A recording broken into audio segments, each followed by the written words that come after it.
All right, so today we are going to talk about the discriminant. And the discriminant is just a specific part of the quadratic formula.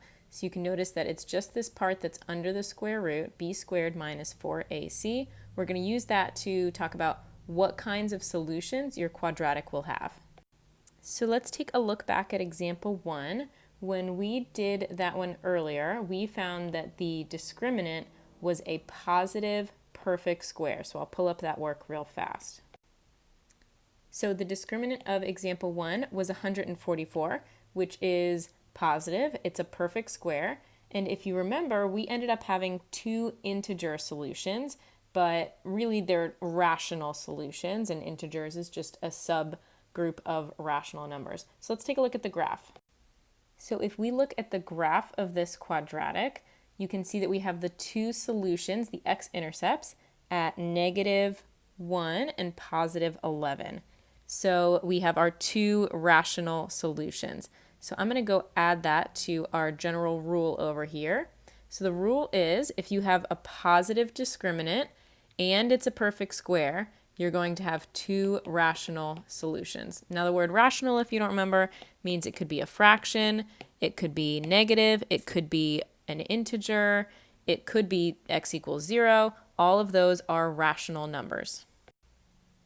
Now we're going to take a look at example 2. So if you look back at your work, let's pull up what the discriminant was and think about what were the types of solutions.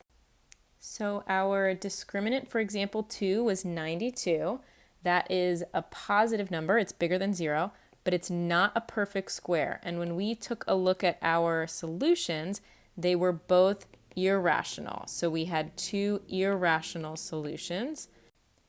And if we take a look at the graph, you can see that we have our two solutions on the graph, the x-intercepts, but they're not nice, pretty numbers. It's like -3.9-ish and +0.9-ish.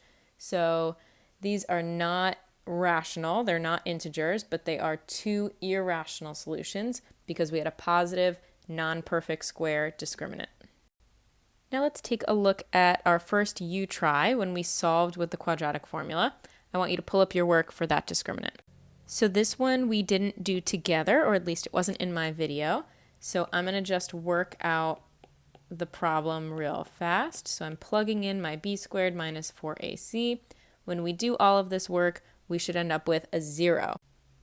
Now let's take a look at the graph. So we can see that there's only one solution, one x-intercept. This is called a double root. So when you have a discriminant that is exactly 0, so not positive, not negative, but equal to 0, then you're going to have one double root solution. So it's sort of like you have the solution twice. This is always going to happen when your discriminant is equal to 0 because you ended up with that plus or minus the square root of 0.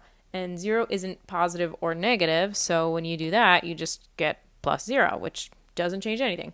So that's why we always end up with just that one solution, and the graph will look like it's sitting on the x-axis. The last problem we're going to look at here was from example 3, so go pull up our work from that. So in this problem, we ended up with -4 as our discriminant. So we had a negative value.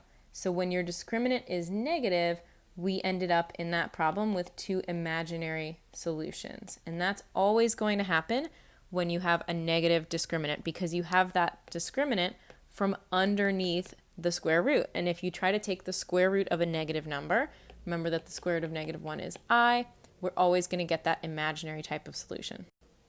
And if we take a look at the graph of this, notice how it never crosses the x-axis. That's because we're working in that imaginary plane here.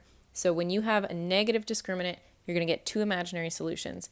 And one other thing to notice is that you will always get two imaginary. So these always come in pairs. There's always going to be an even number of imaginary solutions because you're always going to get that plus or minus since it always comes from the square root of -1. So to summarize, the discriminant comes from the quadratic formula. Specifically, it's the part under the square root. And the reason that that's important is because when we find the discriminant, we can really quickly and easily tell how many and what kind of solutions a quadratic will have. So when your discriminant is a positive number, you're going to get two real solutions. But from those two real, you might have rational or irrational solutions. And you would get irrational solutions when it's not only positive, but it's some non-perfect square. So the example we saw earlier was when it was a 92. So the discriminant was just 92. If it's rational, then we would want to have a perfect square. So the example we saw earlier was 144.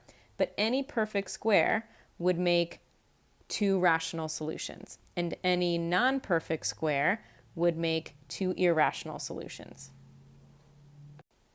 If your discriminant was equal to 0, then you're going to get one double root, one unique solution. And that's because it comes from the square root of 0. When you try to do the plus or minus 0, you end up with just one option there. So all of that plus or minus becomes null and void. If we had a negative under our square root, so our discriminant is negative, then we get two imaginary solutions. And that happens because you end up with the plus or minus the square root of, let's say, negative 100. So even if it's a perfect square, because it's negative, it makes it imaginary. So we don't even care whether it's rational or irrational when we get to that imaginary level. So negative discriminant means two imaginary solutions.